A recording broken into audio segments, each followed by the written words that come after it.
سان داونز لعبوها مع بعض، الاهلي ما عرفش يكسب سان داونز، ودي طبعا دي كارثه. دي كارثه بالنسبه للنادي الاهلي كنادي كبير، وكارثه بالنسبه لاي فريق مصري ان هو يلعب مع فريق 5 ماتشات متتاليه ما يكسبش منهم ولا ماتش. ده الزمالك اللي هو الزمالك في اسوء حالاته. احنا بنتكلم على الاهلي النهارده، الاهلي مش في اسوء حالاته، الاهلي فريق قوي لسه واخد بطوله، كان لسه السنه اللي فاتت في بطوله افريقيا، والسنتين اللي قبلها كان بطل افريقيا. فالاهلي بيعيش احسن حالاته، الاهلي كمان لسه راجع كمان من كاس العالم.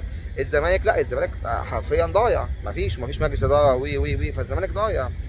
الزمالك في عز ضيعانه ده كله ما عملش الرقم السلبي ده. يعني حتى ايه بقى، ومع الترجي اللي هو تاريخه اعلى من السان داونز، في اخر 5 مواجهات خسر 4 وكسب ماتش. لكن الاهلي في اخر 5 مواجهات مع سان داونز ما كسبش ولا ماتش، فدي طبعا دي فضيحه. فانا حبيت بس اقول بس الكوارث اللي حصلت النهارده في الماتش. و يعني انا طبعا حزين، كنا انا أو انا بالنسبه لي حزين على النادي الاهلي ولابس اسود. يعني انا كان ممكن اقول انا ماليش دعوه بالنادي الاهلي، لا النادي الاهلي ده حبيبي وانا بحبه.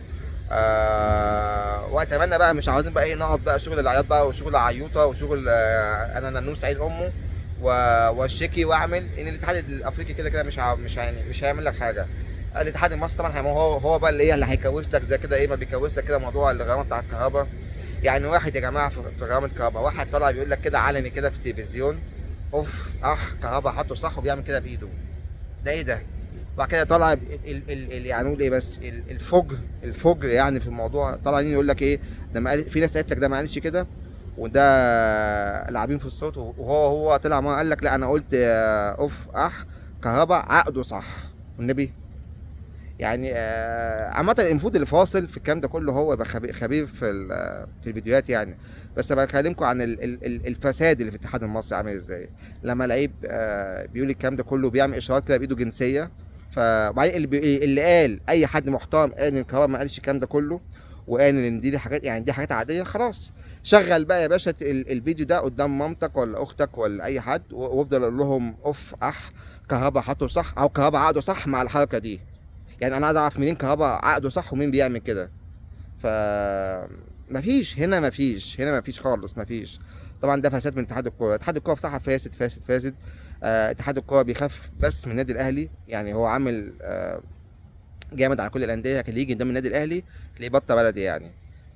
فاتمنى ان اتحاد الكوره يبقى محايد. وانا عمري في حياتي ما شفت اتحاد في اي دوله بيخاف من انديه او بيخاف من نادي. للاسف ما فيش الكلام ده غير في الاتحاد المصري عندنا. الاتحاد المصري لغايه دلوقتي فشل في كل حاجه، سواء على مستوى الانديه على مستوى المنتخبات، يعني كل حاجه للاسف يعني. فاتمنى الكبوه دي تزول بسرعه من الكره المصريه عموما، ومن نادي الزمالك والاهلي طبعا. النادي الاهلي طبعا هو مش في كبوه بس، هو يعني هو انت كلنا عارفين النادي الاهلي بيطلع بسرعه يعني. بس النادي الاهلي اهو هينزل الفتره الجايه دي، هينزل نازله حلوه ان شاء الله. فانا بالنسبه طبعا ان انا راجل زملكاوي اتمنى ان هو طبعا ينزل يعني. مش هقول يعني مش هبقى متضايق. بس طبعا لما بيحصل كارثه زي دي في النادي الاهلي وفضيحه وكارثه، لا البس لكم طبعا الاسود يعني حدادا على اللي حصل في النادي الاهلي والماتش يعني الجميل الممتع اللي احنا النهارده كلنا اتبسطنا بيه يعني. ف اشوفكم ان شاء الله في حلقه جايه، واتمنى ان شاء الله اللي جاي يبقى احسن نادي الزمالك. يلا سلام.